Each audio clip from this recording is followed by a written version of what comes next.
Hai,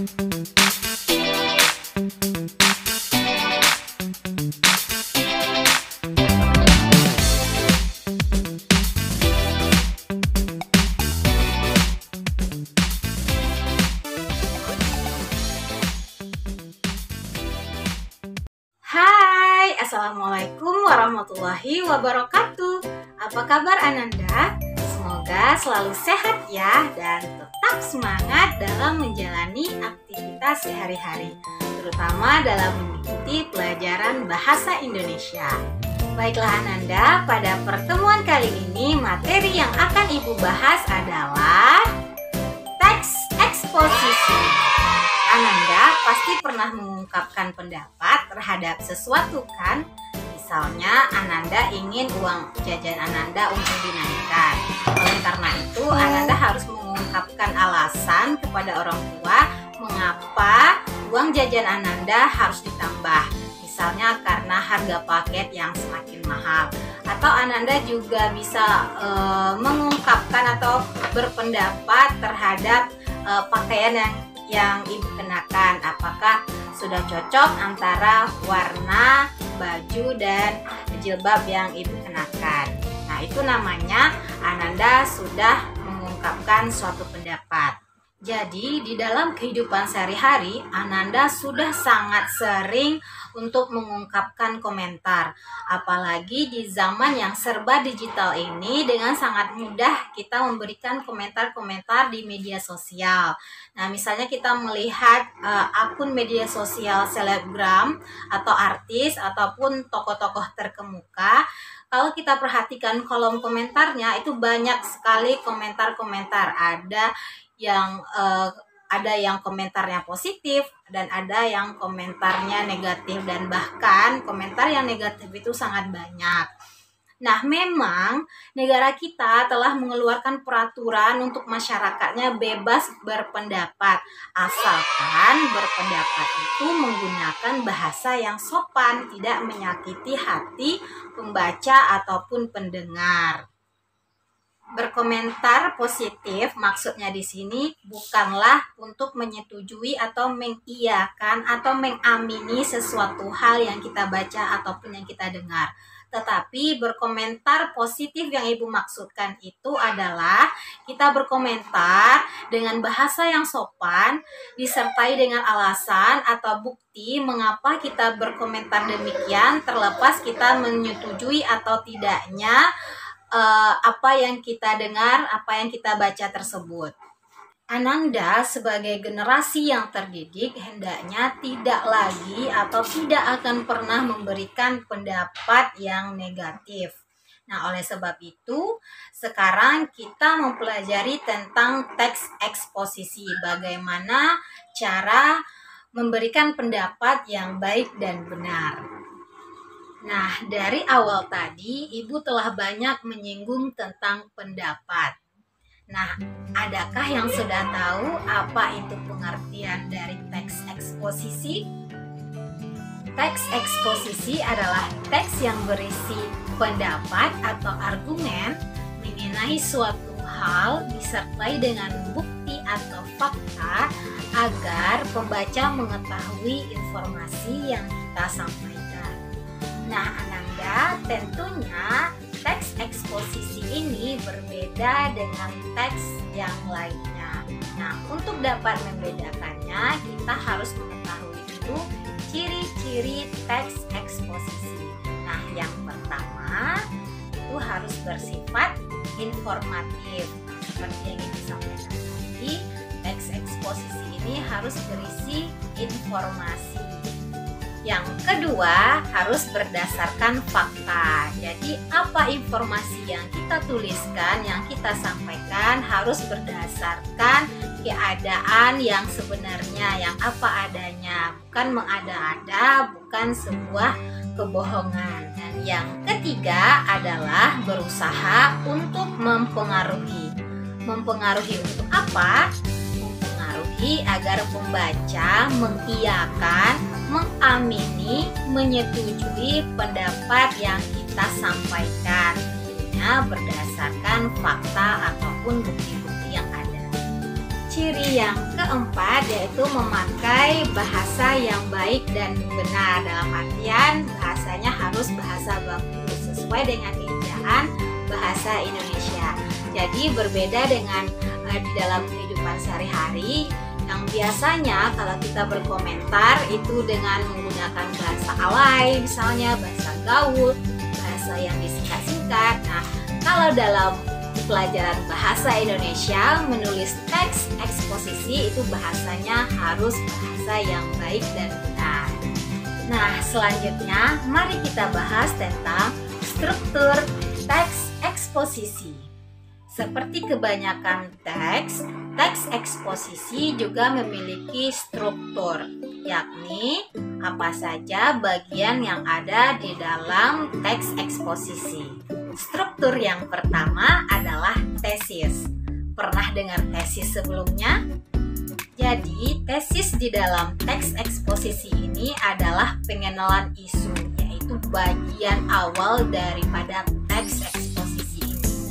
Di mana pada bagian ini kita terlebih dahulu harus mengenalkan isu apa yang akan kita bahas atau yang akan apa kita sampaikan. Yang kedua adalah argumen.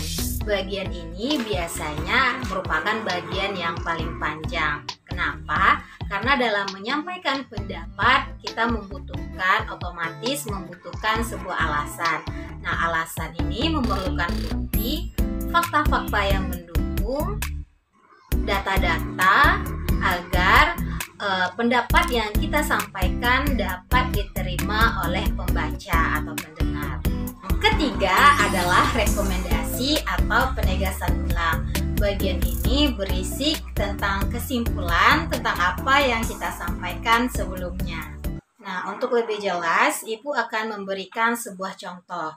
Misalnya, Ananda berpendapat bahwa media sosial itu mempunyai pengaruh yang positif bagi remaja. Nah, kalau di bagian tesis berarti Ananda harus menyampaikan dulu bahwa pada kondisi saat sekarang ini tidak mungkin remaja dilepaskan dari media sosial karena media sosial merupakan salah satu alat atau media untuk remaja untuk bersosialisasi dengan sesama, dengan manusia, untuk bergaul, untuk menambah pertemanan. Kemudian kita masuk ke dalam inti dari teks eksposisi, yaitu argumen. Nah, pada bagian ini Ananda harus menjelaskan alasan Ananda kenapa media sosial itu berdampak positif bagi remaja. Nah, mungkin alasannya yang pertama yaitu karena di dalam media sosial banyak sekali terdapat ilmu pengetahuan, informasi-informasi yang berguna bagi Ananda. Nah, Ibu yakin ketika Ananda membuka media sosial, Ananda tidak hanya melihat atau mencari tentang artis atau tentang selebgram, tetapi Anda juga akan mencari ilmu pengetahuan di dalamnya, seperti yang Ananda lakukan pada saat sekarang ini, yaitu Ananda membuka YouTube. Ananda menggali ilmu pengetahuan dari channel YouTube Bu Adel, YouTube Delvia Derita. Apalagi di tengah kondisi pandemi sekarang ini. Nah, jadi walaupun Ananda belajar dari rumah, Ananda dapat mendapatkan ilmu pengetahuan tentang materi bahasa Indonesia dari media sosial YouTube melalui akun channel YouTube-nya Bu Adel. Alasan yang kedua, mengapa media sosial itu sangat berpengaruh positif bagi remaja, yaitu sudah banyak remaja atau generasi muda yang telah membuktikan bahwa dari bermain media sosial itu bisa menghasilkan uang.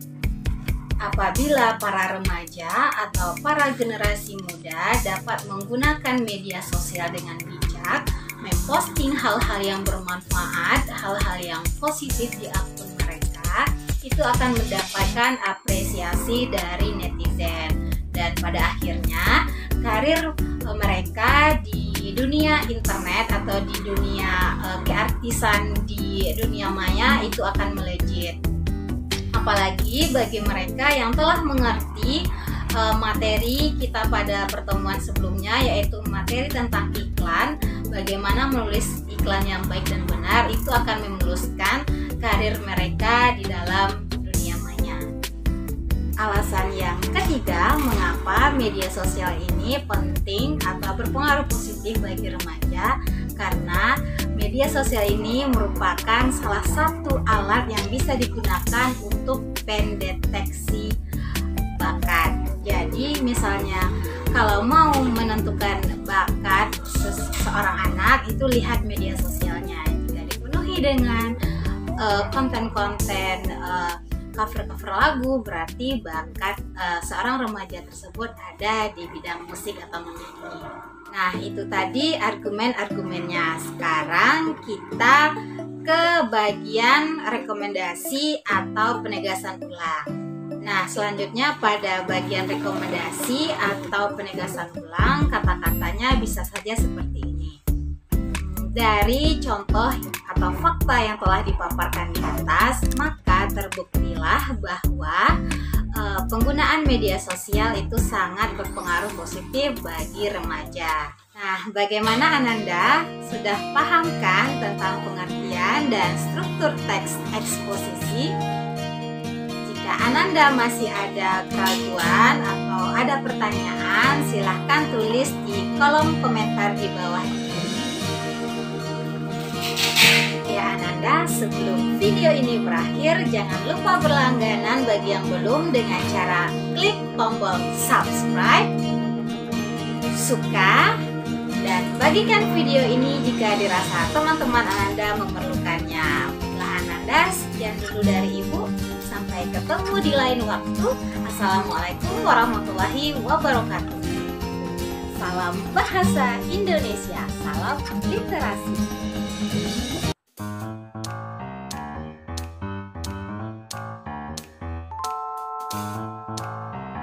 Mengungkapkan alasan kenapa uang saku Anda harus ditambah. Kemudian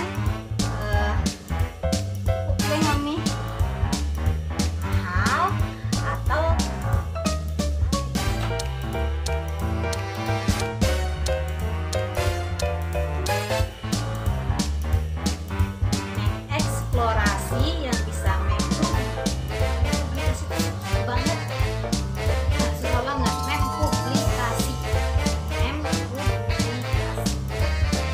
Dan yang ketiga, mengapa media sosial mempunyai pengaruh positif bagi remaja?